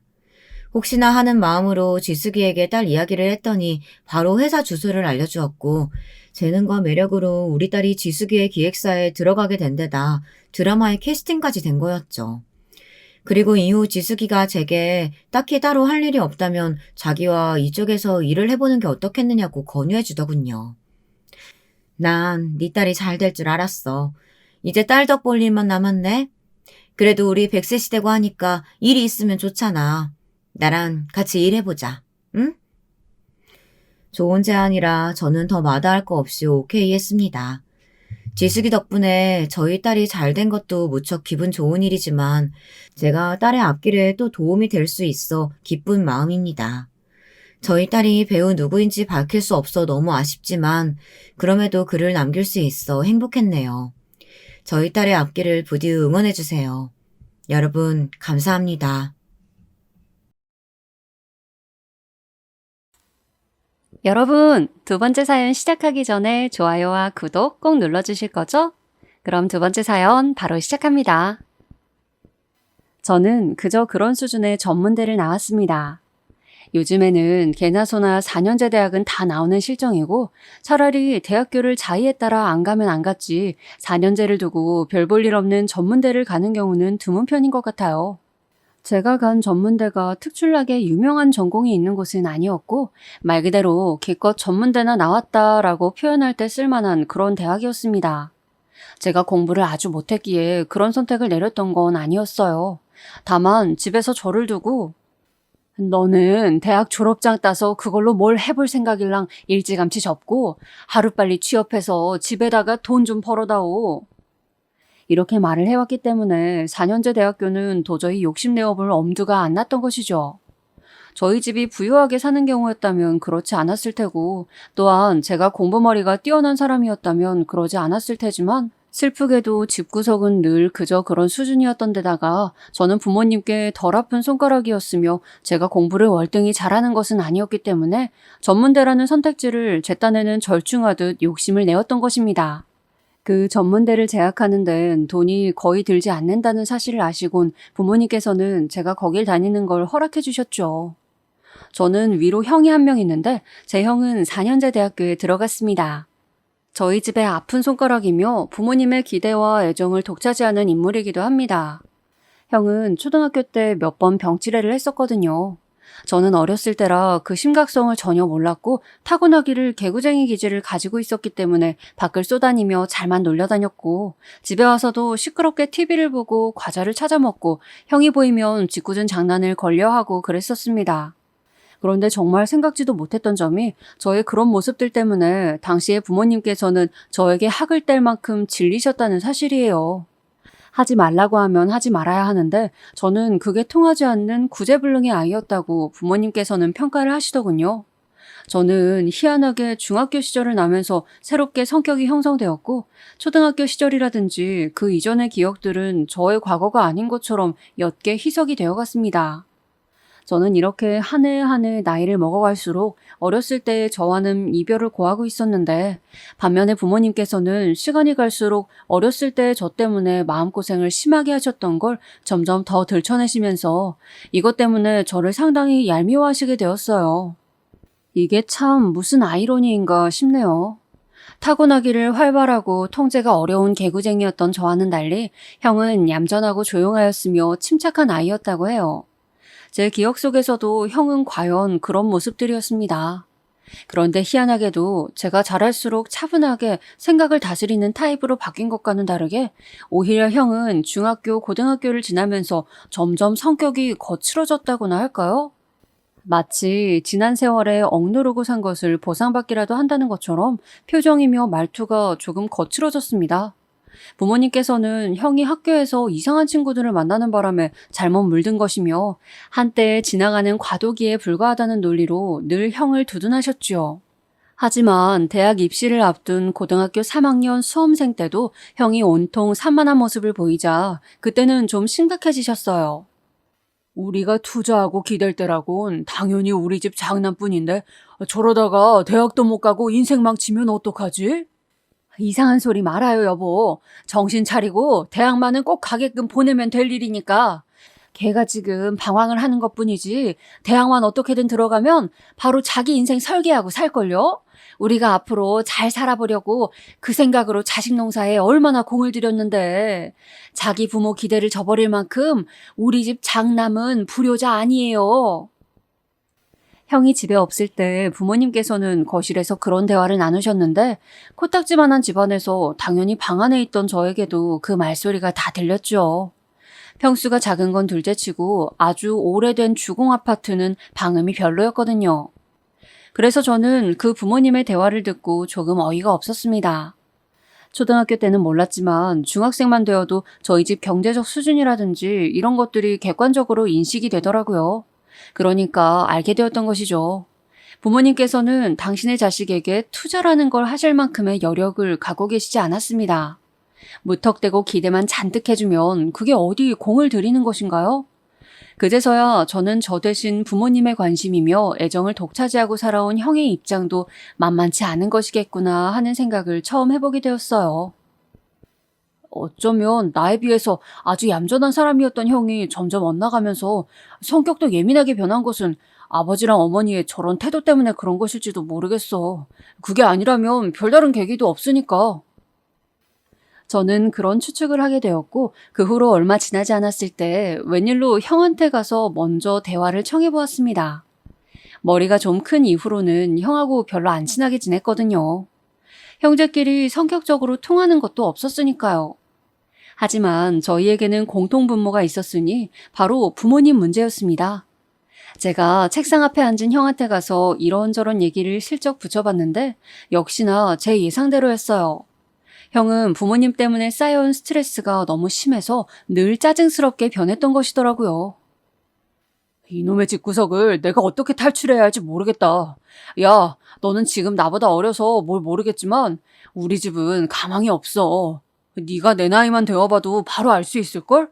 진짜 우리 집은 이 대한민국에서 하층민일 뿐이고 답도 없다는 걸. 형이 빠드득 이를 갈면서 그렇게 말하는 것에 제가 내심 놀랬습니다. 형이 부모님 얘기를 하면서 그런 태도를 보이는 건 제 평생에 처음 보는 장면이었거든요. 형도 10대라는 질풍노도의 시기를 보내고 있었으므로 별별 생각들을 다 부정적으로 할 법하였습니다. 공부머리를 타고난 친구, 집이 잘 살아서 늘 여유로운 친구 등등 학교에서 다른 친구들을 보면서 너무나도 자신과 비교가 되는 것에 형이 은근한 자괴감을 느껴온 것도 같았어요. 제가 형이랑 나이 차이가 많이 나는 것도 아니었고 저는 형의 나이가 되기 전이었음에도 형이 무슨 말을 하는지 거의 다 이해할 수 있었습니다. 저희 집이 객관적으로 아주 못 사는 편이다 못해서 부모님의 교육 수준, 지적 수준이 떨어지기 때문에 저희 형제로서는 절망이라는 사실을 말이죠. 형은 자신에게 부유한 경제 조건이나 타고난 공부머리나 하다못해 건강마저 물려주지 않은 부모님이 원망스럽다고 하였습니다. 너랑 지금 얘기를 나누고 나니까는 이러나 저러나 내가 대학교에는 들어가야 한다는 결론이 나오네. 장학금을 노릴 수 있는 대학교에 가자면 학교 수준이 낮아지고 내 최대한으로 욕심을 부리는 대학교에 가자면 학비며 각종 돈이 부담이 되고 그래도 빚이 생기더라도 더 좋은 학교에 가는 게 낫겠지? 집에서 부모가 사교육 싹 다 시켜주는 애들하고 경쟁하는 게 너무 숨막히고 짜증나서 슬슬 다 놓아버리려고 하고 있었는데 지금부터라도 다시 마음 잡고 수험 공부해봐야겠다. 형은 저랑 오랜 대화를 나누면서 머리를 식혔고 생각을 정리해낼 수 있었다고 하였어요. 사실 제가 형이 대학교 진학을 포기하지 않도록 열심히 설득한 것에 가까웠는데 그 이유는 바로 부모님의 모든 것이 형이었기 때문입니다. 차별받는 입장에서는 그게 더 잘 보였어요. 형은 자신이 늘 부모님의 관심사에 있었기 때문에 그게 너무나도 당연하다고 생각하여 특별히 인지를 못한 모양이었지만 편의 피해자였던 제 눈에는 부모님의 희망이자 동아줄이 형이라는 것이 선명하게 보였기 때문에 형이 잘 된다면 부모님도 기뻐할 것이고 그렇다면 그 반사 효과가 저한테도 올 것이라고 믿었습니다. 저희 집은 물론이고 일가 친척들도 돈이 많거나 제법 잘 사는 수준이거나 좋은 대학에 나왔거나 하는 경우가 아무도 없었어요. 단순히 돈만 부족한 흙수저 집안이 아니라 여러모로 열등하게 뒤처진 집안이었습니다. 특이한 건 저희 집을 포함해서 친척들 집안의 대다수가 일찍 결혼을 하였다는 사실이에요. 요즘에는 20대 안의 나이에만 결혼을 해도 일찍 결혼하는 편이다 라고 생각들을 하잖아요. 그런데 저희 부모님만 보아도 아버지는 28살, 어머니 23살에 결혼하셨고요. 친척 중에는 21살에 결혼한 경우나 혼전 임신으로 결혼한 경우도 있었습니다. 그리고 자식이 2명인 저희 집이 자식 숫자가 가장 적은 집이었어요. 집집마다 자식이 기본 3명, 많은 집은 5명이었습니다. 다들 좁은 집에 사는데 어쩜 그렇게 자식들은 많이 낳았나 모를 일입니다. 아마 저희 집도 형이 어렸을 때 아프지만 않았다면 제 밑으로 동생이 최소 1명은 있었을지도 모르겠어요. 이건 순전히 제 추측입니다만 형이 병치레를 하니까 시간이며 돈을 거기에 쏟느라 부모님이 자식을 더 못 만드신 것 같아요. 친척 집들만 봐도 일찍 결혼하고 자식 많이 낳고 사는 건 분명히 우리 집안 내력이었으니까요. 제발 우리 집은 우리 대에서 이 지긋지긋한 가난이며 못 배운 수준을 탈출했으면 좋겠다. 제가 품은 바람은 그것이었습니다. 형이 죽어럽시고 노력을 해서 또 부모님이 욕심을 내서 좋은 대학교로의 입학이 이루어진다면 저희 집은 한 단계 업그레이드가 되지 않을까 생각했어요. 그리고 형은 4년제 대학교에 입학을 하였는데 기대보다는 못 미치는 곳으로 갔습니다. 형은 아쉬워했지만 도저히 재수 공부를 할 여력은 되지 않아서 그대로 입학하는 걸로 결정을 지었어요. 두 분 다 대학을 나오지 않으신 부모님은 어쨌든 간에 형의 대학 합격 소식이 나왔을 때부터 잔치 분위기였습니다. 전부 다 고만고만한 수준인 집안에서 형 정도로 대학을 간 것은 충분히 자랑할 만한 건수였기 때문에 친척들도 크게 축하를 해주었고요. 형은 대학교에서 기숙사 생활을 하게 되었고 이제 집에는 부모님과 저만 남게 되었습니다. 고등학생이었던 저에게 점차 신기한 변화가 일어났는데 그것은 제가 공부에 제법 흥미를 붙이게 되었다는 사실이에요. 제가 다녔던 고등학교는 소위 수준이 좀 떨어지는 학교였기 때문에 공부를 잘하는 애들은 드문 편이었습니다. 그러니까 조금만 열심히 해도 금방 결과로 나타났던 거예요. 그런 성적을 받아보니까 은근하게 욕심이 나더라고요. 그래서 저는 내친 김에 교무실 문 앞에 늘 굴러다니던 EBS 문제집들을 주워다가 그걸로 수험 공부를 해보기에 이르렀습니다. 그러고 나서 전공 모의고사를 봤는데 제가 생각했던 것보다 성적이 잘 나왔어요. 반 친구들은 물론이고 선생님께서도 저를 의외라는 눈빛으로 바라보았는데 저는 그게 그렇게나 짜릿하게 느껴질 수가 없었습니다. 저는 신나게 설레발을 떨었습니다. 머릿속에서는 이름만 대면 누구나 아는 유명한 대학교에 들어가 멋진 서울 생활을 하는 망상이 펼쳐졌었고요. 하지만 서두에 밝혔다시피 네, 저는 전문대에 들어갔습니다. 그것도 특출난 전공으로 유명한 전문대가 아니라 정말로 그저 그런 전문대의 말입니다. 우선 부모님이 제가 4년제 대학교를 노려본다는 의견을 냈을 때 반대하셨어요. 저보고 뜬구름 잡는 애먼 소리나 처짓거리지 말고 빨리 돈이나 벌 궁리나 하라고 하셨습니다. 그래서 네가 서울대라도 들어갈 수 있어? 아니잖아. 너 대학 보낼 형편이 우리가 되는 줄 아니? 네 형 대학 뒷바라지 하기에도 빠듯한데 왜 네가 설치고 난리야? 제가 참 성격상 눈물이 없는 사람인데 그 순간에는 이상하게 눈물이 핑 돌더군요. 저한테 부모님은 신랄한 지적을 날리셨는데 어차피 제가 4년제 대학을 가봤자 비싼 등록금을 감당하느라 빚만 늘어날 것이고 4년이나 대학에 묶여있느라 사회에 나가는 시간은 더 늦춰질 것이며 군대까지 다녀와야 하는데 도대체 그럼 언제 취직을 해서 집에 돈을 벌어올 생각이냐면서 저를 앞에 앉혀두고 미친 듯이 잔소리를 퍼부으셨습니다. 저한테 서울대, 고려대, 연세대 갈 거 아니면 대학 가지 말라는 말씀도 하셨어요. 우리나라에서 최고로 알아주는 스카이 갈 거 아니면 포기하라는 소리였는데 제가 그 말씀을 듣고 나서 모든 의욕을 상실해버렸습니다. 당장 나의 부모가 나의 편이 아닌데 어떻게 수험 공부를 이어갈 수 있었겠나요? 온통 응원만 받는다고 해도 이겨내기 힘든 것이 수험 생활이었는데 저에게 쏟아진 것은 맹렬한 비난이었으니 그 순간에 저는 형이 부모님의 아픈 손가락이며 저는 방목형으로 대충 키우다가 돈이나 빨리 벌어온다면 좋겠는 자식이라는 것을 새삼 깨달을 수 있었습니다. 배움이 짧으신 부모님은 대학 서열이라든지 이런 건 거의 모르셨어요. 그래서 형이 간 대학교도 정확히 어느 수준에 있는지 알지 못하셨고요. 그런데 저한테만 뜬금없이 서울대, 고려대, 연세대를 운운하시니까 제가 너무 어이가 없어졌던 것이죠. 그야말로 의욕 상실이었으며 전의를 잃어버리게 되었습니다. 너는 네 가족 생각을 안 하는 거니? 네가 어떻게든 집안의 주머니 사정을 신경을 써줘야 우리가 다 함께 잘 살 수 있는 거잖아. 그런 생각도 해야지. 네가 좋은 대학 나와서 좋은 직장에 들어간다면야 우리도 좋겠지. 그런데 네가 그만큼의 좋은 대학에 들어갈 수 없다면야 우리가 어떻게 찬성을 할 수 있겠어? 그 길이 여러모로 너한테 도움이 되지 않을 것이 뻔한데 안 그러니 우리 아들? 지금 생각해보면 부모님은 그때 저의 가치를 마구 깎아내린 것이 확실하였지만 당시에 저는 그런 식으로 생각을 해보지 못했습니다. 그래서 그만 부모님의 회유 아닌 회유에 넘어가고 말았어요. 하지만 대학 생활에 대한 꿈, 그 로망을 완전히 저버릴 수 없어서 절충안으로 내놓았던 것이 바로 그 전문대였던 것입니다. 다니는데 돈이 거의 들지 않으며 마지막 학기 때는 취업계를 내서 취직하여 돈벌이도 가능하다는 사실에 부모님은 기꺼이 제가 그 전문대를 가는 것을 허락해 주셨죠. 사실 고졸과 대졸은 하늘과 땅 차이지. 그렇고 말고 네가 전문대라도 가게 되어서 아주 다행이구나. 제가 전문대를 입학하고 나서 아버지께서는 갑자기 생색을 내시면서 그런 말씀을 하셨는데 전혀 와닿지가 않았습니다. 저에게 별다른 도움도 주신 적이 없었으니까요. 그렇게 우여곡절 끝에 가게 된 전문대에서 생각지도 못하게 좋은 인연들을 많이 만날 수 있었어요. 아낌없이 위로와 공감을 보내주는 좋은 사람들을 제 곁에 두게 되었고 저는 점차 활발하고 에너지 넘치는 저의 본성을 더욱 드러내는 사람으로 변해갔습니다.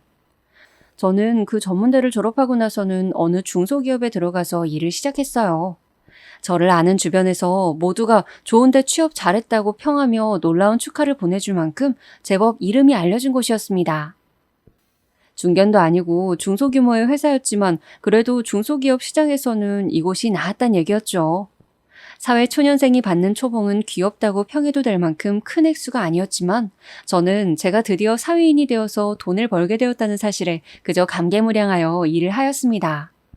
이때 형은 4년제 대학교를 졸업하고 나서 취업준비생으로 있었어요. 형도 지난 기간 동안 정말 별별 일을 다 겪었고 다사다난한 일들이 집에 생겨났었는데 이것까지 다 적자면 골치 아파지니까 거의 생략을 하겠습니다. 요지는 취업을 해서 돈을 벌게 된 저한테 부모님이 본격적으로 손을 벌리셨다는 게 되겠네요. 그것도 취업 준비를 하고 있는 형의 생활비까지 명목으로 만들어서 말입니다. 저는 대기업이나 입지가 탄탄한 중견기업에 입사를 노릴 게 아니라면 어째서 취업 준비 기간을 거쳐야 하는지 개인적으로 이해할 수가 없는 사람이에요. 기업에 지원을 하기 위해 자신의 스펙을 쌓는다고들 하던데 그건 대학교에 다니는 동안 쌓아야 했던 것이 아닌가 싶네요. 하여간 이 취준생이라는 이름을 달고 지내는 사람들이 정말 많은 것으로 알고 있는데 당시에 저희 형도 그러하였습니다. 취업 때문에 심한 압박감을 받느라 스트레스가 쌓여서 형은 병원을 다니기도 했었네요. 저랑은 다르게 타고난 성종이 물음편이 되다가 몸이 건강한 체질이 아니어서 그랬나 봅니다. 하지만 저는 왠지 그 모습이 아니꼽게 여겨졌는데 부모님이 하도 형을 싸고 돌면서 저에게만 돈을 내놓으라고 신경질을 내시니까 그랬던 것 같아요. 제가 받는 돈 그게 얼마나 된다고 그렇게까지 뜯어가려고 하셨던 것인지 저는 속상한 마음에 회사에서 친해진 선배 형에게 이런저런 상담을 받았습니다. 그런데 그 선배 형이 어느 날은 저한테 이런 뜬금없는 소리를 하시는 겁니다. 내가 너라면 지금 이렇게 사는 걸로 만족 안 하련다. 내 나이만 되어도 다른 거 도전하기가 망설여지게 되거든? 그러니까 그렇게 젊을 때 진짜로 하고 싶은 일 찾아서 해. 네? 저는 지금 안정적으로 돈을 벌고 있으니까 지금 생활이 싫진 않은데요. 집에서 피 빨리면서 시달리고 사는 네가 안쓰러워서 그렇지. 그렇다면 적어도 일만큼은 네가 진짜 원하는 일을 하고 살아야 수지타산이 맞지 않겠냐? 지금 이 회사는 비전 따위 없이 지금처럼 10년이고 20년이고 이 상태로 굴러갈 거야. 혹은 망할 수도 있고. 성장할 만한 곳은 아니기 때문에 네가 진짜로 이곳에서 그 젊은 아까운 나이를 언제까지나 썩히고 말 것인지 잘 판단해야 돼. 저는 선배 형한테 그런 말을 듣기 전까지는 아무 생각 없이 회사를 다니고 있었거든요. 그런데 그 조언을 듣고 난 이후로 회사를 다니면서 여러 가지를 잘 관찰하고 따져본 결과 정말로 이곳에는 어느 정도의 보장된 안주는 있을지언정 한 단계 더 위로 도약할 수 있는 미래의 비전은 없다는 결론이 내려졌습니다. 저에게 조언을 해줬던 선배 형은 물론이고 전문대 동기들한테도 상담을 청하면서 대화를 많이 나누어 봤어요. 그러면서 저는 제가 진짜로 하고 싶은 일은 이렇게 기계의 부품처럼 톱니바퀴처럼 사는 일상이 아니란 것을 깨닫게 되었습니다. 오히려 타고난 제 도전적인 기질에는 맞지 않는 일이었죠. 마침 이 시기에 저희 형이 드디어 취업을 하게 되었습니다. 대기업이나 중견기업은 아니었고요. 어느 중소기업이었는데 회사의 역사도 짧고 제가 보기엔 뭣도 없는 곳이었지만 다른 곳들보다 그래도 연봉을 살짝 더 쳐준다는 것에 끌려서 입사를 하게 되었다는 형의 말을 듣고 그러려니 고개를 끄덕이게 되었습니다. 부모님은 당연히 형의 입사 소식에 또 한바탕 잔치 분위기를 내셨고요. 제가 입사할 때나 첫 월급 탔을 때는 전혀 그런 반응이 아니셨고 당연히 네가 해야 할 일을 하는 거다라는 식으로 말씀을 주셨던 것 같은데 형에게만 지극한 반응을 해주는 것에 저는 또 새삼 쓸쓸한 입맛을 느껴야만 했습니다. 형이 입사하고 2달째에 접어들었을 때 저는 슬슬 퇴사 준비에 들어갔습니다. 집에는 퇴사할 거라는 말을 미리 안 했어요. 주변에서 저한테 그러더라고요. 집에 굳이 말을 하지 말라고 말입니다. 그랬다가는 저는 또 좋지 않은 소리만 실컷 들으면서 부모님에게 휘둘리곤 퇴사 결정을 번복하게 될 수도 있다면서 주변에서 저를 말렸어요. 그 말을 따른 저는 비밀리에 퇴사 준비를 하면서 전문대 동기에게 조언을 얻어가며 퇴사 후의 설계를 그려냈습니다. 그 전문대 동기 친구는 집이 꽤 잘 살거든요. 그런데 공부에 흥미이며 욕심이 없어서 대충 전문대나 들어갔던 것이라고 하였습니다. 졸업 후에는 자기 친척형의 사업을 돕고 있었고요. 그래서 제가 이 동기 친구한테서 이런저런 조언을 얻어낸 것이었어요. 제가 퇴사 후에 하고 싶었던, 진짜로 저런 사람이 하고 싶었던 일은 바로 사업이었기 때문입니다. 근데 저희 부모님 같은 분들이 들으시면 바로 기절하실 일이었죠. 어디 언감생심 저희 집안에서 사업하겠다고, 그것도 젊디 젊은 나이에 자기 사업하겠다고 설치는 사람이 나타날 수가 있단 말입니까? 절대로 안 될 일이었기에 저는 함구를 하면서 끝내 퇴사까지 하였어요. 퇴사하고 나서 제 개인 사무실의 계약을 어영부영 끝마치고 나서 그제서야 저는 부모님께 퇴사를 고하였습니다. 뭐? 회사를 때려치고 나왔다고?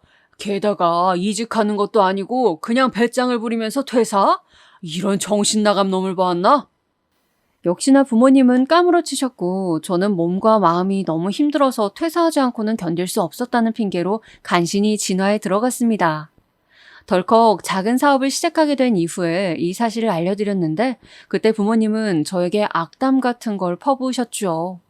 절대로 잘 될 구석이 없는 사업인데 제가 세상 무서운 줄 모르고 돈이며 시간이며 다 날리는 짓을 하는 거라고 말입니다. 그렇게 사업 벌일 돈 있으면 10원 한 장 남기지 말고 부모한테 갖다 바치라면서 그런 말씀도 남기셨고요.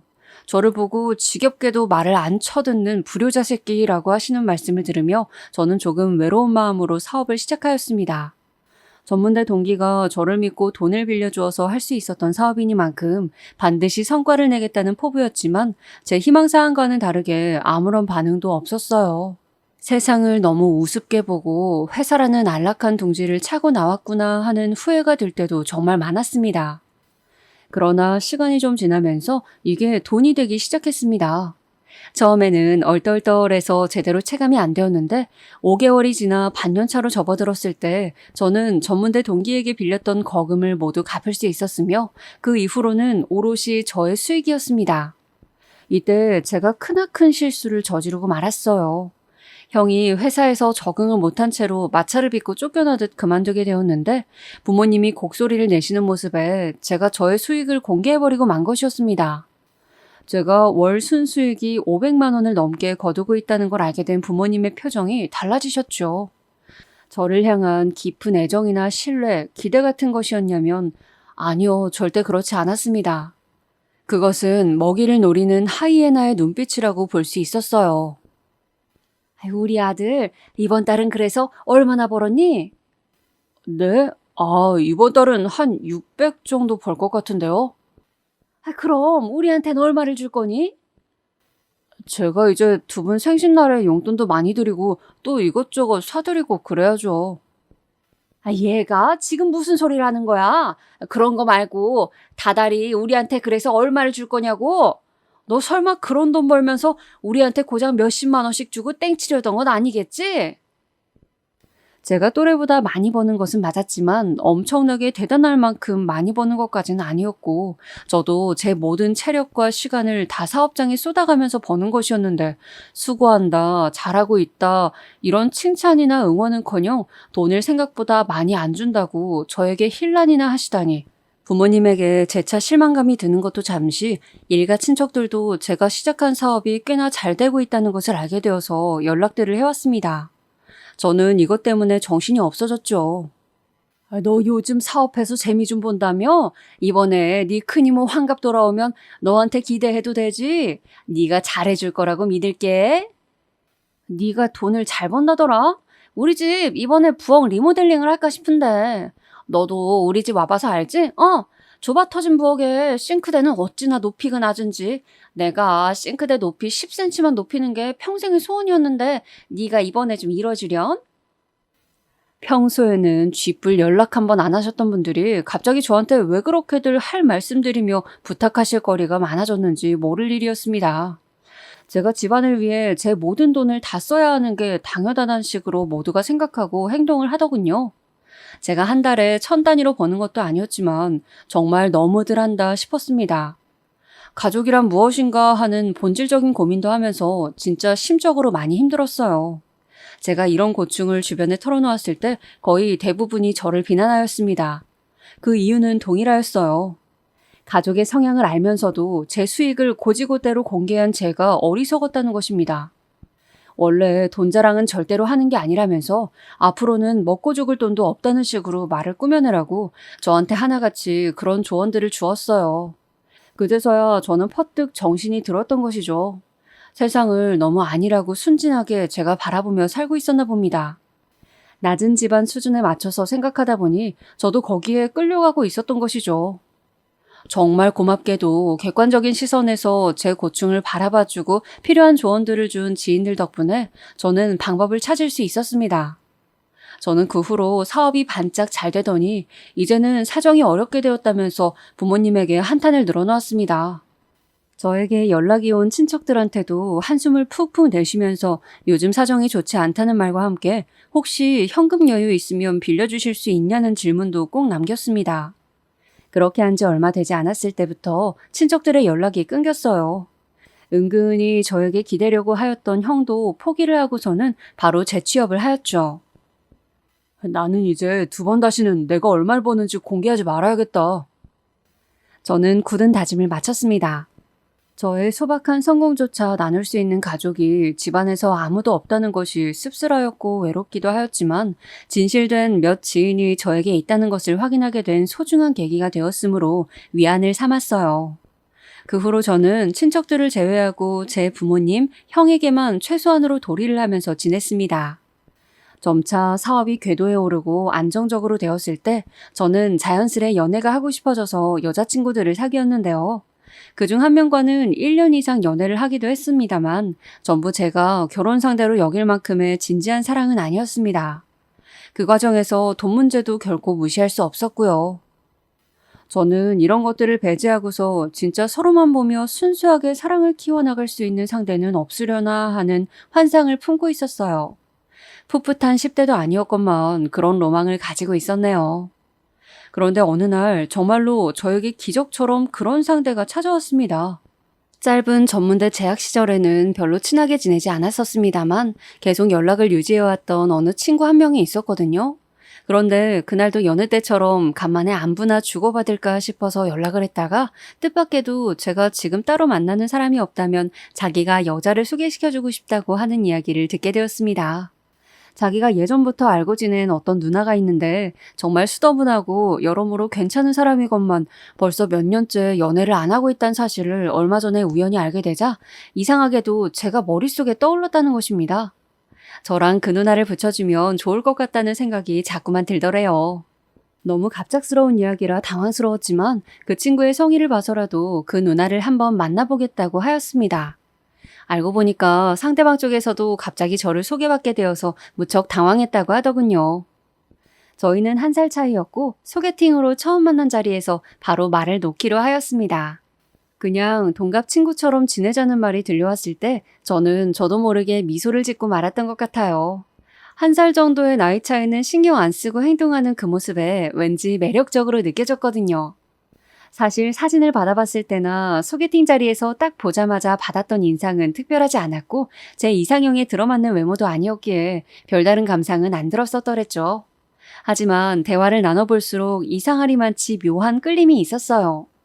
그날 헤어지고 나서 집으로 돌아가는 길에 제가 문득 한 가지 사실을 깨달았습니다. 저나 그쪽이나 서로에게 어떤 일 하시냐, 재산은 얼마나 있냐 이런 주제를 꺼내지 않았다는 걸 알게 된 거예요. 그냥 서로에게 좋아하는 음식이나 취미라든지 과거에 있었던 일, 이런 이야기나 실컷 나누다가 헤어진 게 전부였어요. 심지어는 서로의 이성 취향이라든지 이런 것들은 안 물어봤습니다. 밥도 먹고 커피도 마셨는데 그 시간 동안 별 시답지 않은 대화를 나눈 것만으로도 시간이 그렇게 가버렸다는 것이 놀라웠어요. 저는 상대가 무척 마음에 들어버린 제 자신을 부정하지 않기로 했고 즉시 들이댔습니다. 열심히 만나달라고 졸랐어요. 그렇게 연애를 시작하게 되었고 2년을 만난 끝에 결혼까지 하게 되었습니다. 결혼하자고 먼저 청혼했던 것도 제 쪽이었어요. 저는 아내가 저와 비슷한 가정 환경에서 자라며 비슷한 감정들을 느껴왔다는 것이 놀라웠고 그 과정에서 많은 공감을 할 수 있었습니다. 결혼을 한다면 반드시 이 사람과 해야겠구나 느꼈던 것도 바로 그 순간이었고요. 저는 위로 형이 있지만 아내는 반대로 자기보다 어린 남동생이 한 명 있습니다. 저에게는 처남이 되는 인물이었죠. 아내가 말하기를 처남은 집안에서 온갖 편애를 독차지하며 살아온 존재라고 하였습니다. 집안 형편이 한 번도 좋았던 적은 없었으나 그런 와중에도 무조건 좋은 게 생기면 처남에게만, 맛있는 반찬도 처남에게 먼저 이런 식이었다고 합니다. 아내가 아파서 들어누우면 가지가지 한다며 힐난이 돌아왔지만 처남이 아파서 누워있으면 내 새끼 이렇게 아파서 어떡하냐는 걱정이 돌아왔다고 합니다. 집안 풍조 자체가 그러했대요. 딸보다는 아들을 훨씬 귀중하게 여기고 위로 쳐줬다고 하더군요. 저도 형에게 밀려서 언제나 후순위에 놓여서 살아온 입장으로서 아내의 경험들을 10분 이해할 수 있었습니다. 그리고 아내의 얘기 중에서 가장 크게 공감할 수 있었던 건 다름 아니라 아내가 그럼에도 자기 동생을 진심으로 미워할 수 없노라고 털어놓았을 때였어요. 저도 그랬거든요. 형이 얄미우면서도 세상에 하나뿐인 제 형이기에 싫어할 수가 없었습니다. 부모님의 지나친 관심과 기대 때문에 형이 스트레스를 받는 것을 알고서는 은근히 동정하기도 했었고요. 그런데 아내 또한 그랬다고 하는 거예요. 자기 동생이 사랑만 받고 자라서 독불장군처럼 행동할 때는 정말 밉기도 했지만 어쨌거나 자기 동생이기 때문에 자기가 누나로서 늘 책임지고 챙겨줘야 할 것 같은 기분을 느낀다고 했습니다. 또한 대학교를 졸업하고 나서 사회의 벽에 부딪힌 뒤 처남은 몹시 기가 죽어 산다고 했어요. 그전까지는 자기 부모한테 사랑만 받고 살아서 세상 무서운 줄 모르고 늘 기세가 등등하였는데 지엄한 현실을 체감하고 나니까 자기 생각과는 세상이 다른 것에 기가 눌려버린 것입니다. 왜 자기를 이런 식으로 아무것도 세상 물정 모르는 사람으로 자라나게 했냐며 처남은 그런 원망을 자기 부모에게 쏟아놓고 있다는 이야기를 아내가 씁쓸한 얼굴로 해주었어요. 처남의 이야기를 들을수록 저희 형을 투영하게 되더군요. 어딘가 참 많이 닮아있는 사연이었으니까요. 저는 결혼하기 전에 처남을 자주 만나본 건 아니었습니다. 그럴 만한 계기도 딱히 없었고요. 결혼하기로 확정짓고 나서야 제대로 인사 나누고 따로 연락도 하면서 지냈는데 머리는 제법 똑똑한 편이지만 성격은 어딘가 예민하고 유약한 것이 정말로 저희 형을 떠올리게 만들더군요. 그래서 알게 모르게 속으로 정감이 갔던 것 같네요. 장인어른과 장모님 두 분께서는 저를 사위로 맞으시는 것을 그리 반기시지도 않았고 그렇다고 탐탁지 않게 여기시지도 않았어요. 이왕 돈 잘 버는 부자 사위라면 좋았겠지만 빚 없고 자기 일 멀쩡하게 하는 사람인 것만도 어디냐면서 그리 나쁘지는 않다고 그런 말씀들을 제 면전에서 하셨죠. 옆에서 아내가 얼굴 표정이 별로 좋지 않길래 제가 슬쩍 눈치를 주면서 그러지 말라고 했었네요. 결혼 얘기가 오가면서부터 저는 아내에게 제 사업장을 정확하게 소개해 주었고 수입도 싹 공개를 하였어요. 아내랑 사귀는 동안 사업의 규모를 조금 키우면서 진통을 겪었고 너무 힘든 순간들도 많았는데 그럴 때마다 아내가 조용히 저의 힘이 되어 주었죠. 저에게 많은 것을 묻지도 않은 채 그저 묵묵하게 제 곁을 지켜주었던 사람입니다. 그런 아내에게 모든 것을 숨김없이 공개하고 싶었어요. 참고로 아내는 제가 돈 문제 때문에 저희 부모님이며 일가 친척들로부터 서러운 경험을 하였던 것을 다 들어서 알고 있었고요. 제 수입 내역을 다 뜯어본 아내는 별로 놀라는 눈치도 아니었고 다만 제 어깨를 토닥거려주면서 정말 열심히 사는 게 멋지다는 말만 해주었습니다. 그 모습에 더욱 감동이었고 정말 고마운 마음이 들었던 것 같아요. 아내와 저는 비슷한 환경에서 자라며 품게 된 생각 또한 비슷해서 그랬던 것인지 결혼 과정에 있어서도 의견들이 다수 일치하였습니다. 아내는 저랑 결혼하고 나면 이직 준비를 하면서 자격증도 하나 따고 싶다고 하였는데 그러면서 일단 신혼생활은 둘만의 작은 보금자리에서 시작하는 게 어떻겠냐고 저한테 그러더군요. 자기는 조용히 이직을 준비하면서 자격증 공부도 하면서 저랑 알콩달콩 지내고 싶은 생각이라고 하였어요. 저도 결혼 직후에는 욕심 안 부리고 일단 살다가 좋은 집을 구입해서 그곳에서 2세 계획도 세우면 좋겠다는 생각을 내심하고 있었거든요. 그런데 어쩜 이렇게 생각이 들어맞았는지 모를 일입니다. 양가에 조금도 손을 안 벌리는 대신에 아주 소박한 신혼집에서 살림을 꾸리고 살겠다고 하였더니 양가 어른들의 반응이 비슷했어요. 그러든지 말든지 하는 반응을 보여주셨죠. 그래서 저희는 작은 전셋집에서 신혼생활을 시작했어요. 아내의 회사 사람이 그 동네 근처에 오래 살고 있는데 저희한테 좋은 정보를 주어서 귀한 전세 매물을 얻을 수 있었습니다. 저희 딴에는 저희가 참 운이 좋다면서 기뻐했는데 장모님께서는 저희 신혼집에 와보시곤 참 걸맞은 집이다. 두 사람 수준에 딱 맞는 집이야. 이런 감상을 내뱉으셨습니다. 혼잣말을 하신 건데 목소리가 크셨던 걸로 보아서는 저희 들으라고 그러신 게 분명하겠죠. 그 말씀은 좋은 덕담으로 하신 게 아니었고 말투로 밀어보건대 비꼬시려는 의도였습니다. 그날 가시기 전에 저한테 은근한 목소리로 잘 벌지도 못하면서 차만 외제차를 타고 다닌담? 최서방, 없는 주제에 그런 허영심을 부리는 건 본인 자유라지만 앞으로 그런 허영심 때문에 우리 딸을 개고생시키는 건 아니겠지? 이렇게 말씀하시면서 팔꿈치로 제 옆구리를 쿡 찌르셨어요. 장모님께서는 제가 쥐뿔도 없는 가게 하나 운영한다고 알고 계셨으므로 저의 외제차를 보고 혀를 끌끌 차시는 것도 당연했습니다.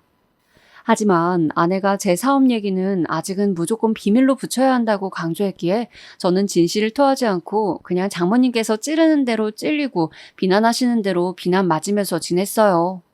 아내가 하는 말이 자기가 자기 부모의 딸이기 때문에 누구보다 그분들을 잘 안다면서 절대 사업으로 돈을 잘 번다는 얘기를 아직은 밝혀서는 안 된다는 겁니다. 언제까지 숨겨야 하냐고 물었더니 최소한 자기가 임신하기 전까지는 숨기는 게 좋다고 하였어요. 왜 하필 애가 생길 때까지인데? 아유, 모르겠어? 우리 애가 생겨야 크게 돈 들어갈 때가 장기적으로 발생한 거니까 우리 엄마 아빠가 대놓고 돈을 못 탐내지. 저에 못지않게 부모로부터 돈 문제로 크게 데이고 살아온 아내는 결코 마음을 놓을 수 없었던 거예요. 그래서 그 뜻을 존중하면서 저는 따랐죠. 장인어른 장모님께 좋은 대우 한번 못 받는 게 서글프긴 했으나 그냥 그러려니 하기로 하곤 지냈습니다. 이렇듯 신념이 확고한 사람이 바로 제 아내였건만 어느 날 저한테 수심이 깊은 얼굴로 부탁을 해오더군요. 자기 동생 좀 도와달라고 말이에요. 처남이? 무슨 일인데? 처남 지금 회사 들어가서 잘 다니고 있는 거 아니었어? 입사한 지 얼마 안 되었잖아. 아, 나도 그런 줄 알았는데 아니었대. 어쩐지 그 자식이 그런 데를 어떻게 한 방에 합격해서 들어갔나 싶었다. 설마 처남이 그 회사에 들어갔다는 것 자체가 거짓말이었어? 그렇대. 지난주에 나한테 연락 왔는데 벌써 한 달째 거기로 출근하는 척 하려니까 죽을 맛이라면서 막 엉엉 울더라. 못난 자식. 엄마 아빠가 무서워서 거길 다닌다고 거짓말까지 했다는 건 뭐야? 진짜 정말 미치겠어. 장인어른과 장모님의 과도한 기대에 그것에 부응해야 한다는 압박감에 시달리고 있었던 처남은 해서는 안 될 거짓말까지 해버린 것입니다. 일을 저지르기는 했는데 두 분이 기뻐하시는 모습을 보자 사실은 거짓말이었다고 정정을 할 용기도 안 나더래요. 저는 아내와 깊은 대화를 나눠본 끝에 처남을 따로 만났습니다. 딱 봐도 얼굴에 그늘이 져 있더라고요. 처남은 외모도 준수했고 학교도 좋은 대학을 나왔고 제가 보기에는 공부머리 외에 머리도 좋은 사람이었습니다. 그런데 부모의 그늘을 벗어나지 못해서 훨훨 날아가지 못하고 있었으니 저는 처남이 빠진 수렁이 어떤 것인지 알 것만 같았어요. 그래서 손을 내밀어 주었습니다. 마침 사람을 뽑으려던 참이기도 했으니 제 사업장에서 월급 받으면서 일을 해보는 건 어떠냐고 말이죠. 처남 정도라면 금방 적응하고 기술도 익힐 거라고 믿었습니다. 얼떨떨해하던 처남은 바로 이튿날부터 제 사업장에서 일을 하기 시작했고 다른 직원들의 말을 들어보자면 정말 죽기 살기로 배워가며 열심히 하고 있었습니다. 저는 제가 옳은 선택을 내렸다는 생각에 기뻤고요. 처남은 장인어른과 장모님께 더 좋은 조건의 일이 있어서 이직을 하게 되었다는 말씀을 드렸습니다. 그러자 두 분은 너무나도 기뻐하셨다네요. 돈 잘 버는 아들을 둔 것에 그렇게나 큰 자부심이 든 모양이었습니다. 여기까지는 무탈하게 진행이 되었는데 문제는 제가 처가에 방문을 하면서 일어났어요. 장모님의 동네 친구분께서 치킨집을 개업하셨거든요. 그 기념으로 그 집에서 치킨을 2마리 사다가 거실에 둘러앉아 먹을 때였습니다. 아내는 이직 면접을 보러 다니던 시기였기 때문에 관리한다면서 가슴살 부위로만 겨우 2개를 먹었고 장인어른께서는 제가 사온 샤인머스켓 과일하고 맥주를 주로 드셨습니다. 치킨을 주로 먹는 사람은 장모님, 저, 처남 이렇게 셋이었죠. 문득 처남이 닭다리를 맛있게 먹길래 저도 왠지 닭다리를 하나 먹고 싶어서 그걸 찾아서 손을 뻗었습니다. 바로 그때 능력도 없는 사람이 닭다리는 왜 탐을 내나? 착착 좀 먹을 것이지. 장모님께서 나무젓가락으로 제 손등을 탁 치시면서 중얼거리셨어요. 남은 닭다리는 다 돈 잘 버는 아들의 몫인데 왜 M1 사위가 탐을 내냐면서 말이죠. 제가 너무 당황해서 눈만 굴리고 있는데 닭다리를 뜯던 처남이 아연실색을 하며 이렇게 말을 뱉고 말았습니다. 엄마 왜 그래 미쳤어? 매형이 나한텐 사장님인데 그렇게 행동하면 어떡해? 사장님? 웬 사장님 타령이야? 네가 새로 다니는데 사장이 네 매형이 되기라도 한다니? 나원 참. 무심코 처남의 말을 받아치셨던 장모님께서 천천히 표정을 굳히셨습니다. 설마 하는 표정으로 저를 보시길래 저는 난감해서 헛기침을 뱉으며 물만 찾았죠. 그런 저를 보며 답을 얻으신 장모님께서 화들짝 놀라시며 손으로 입을 틀어막으셨는데 그러면서 나무젓가락이 장인어른께로 날아갔습니다. 그것을 맞으신 장인어른께서는 TV에만 몰두하시던 시선을 저희 쪽으로 돌려서 무슨 일인가 궁금해하셨고 사태 파악을 한 아내가 한숨을 내쉬면서 진실을 토해냈죠.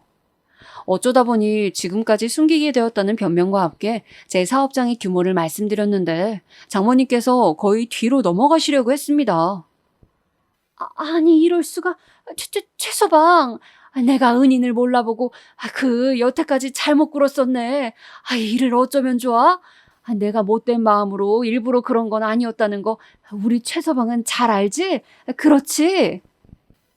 장모님께서 전에 보이신 적 없던 당황한 낯으로 횡설수설을 하셨는데 저는 딱히 드릴 말씀이 없어서 그냥 고개만 몇 번 끄덕거려 드렸네요. 서남은 자기가 말실수를 해서 비밀이 드러났다면서 크게 자책하였는데 제가 그럴 것 없다고 해주었습니다. 어차피 어느 때고 드러날 일이었고 그게 이때였을 뿐이죠. 어쨌거나 그 후로 장모님께서 저를 대하시는 태도가 180도 변한 것은 당연했네요. 돈 앞에서는 사람이란 게 이렇듯 변화무쌍해지는 건가 봅니다. 제 앞에서 말씀 한 번을 허투루 못하시고 표정 관리에까지 힘쓰는 모습에 정말 오묘한 기분이 들었던 것 같아요.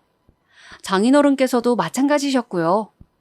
그때 이후로 처남은 더욱 열심히 일을 하고 있어요. 저를 실망시키지 않겠다면서 그 누구보다 최선을 다하고 농땡이 한번 안 피웁니다. 어쨌거나 여러모로 잘된 일인 것 같아요. 무엇보다 제 옆에는 세상에서 가장 사랑하는 제 아내가 있으니까요.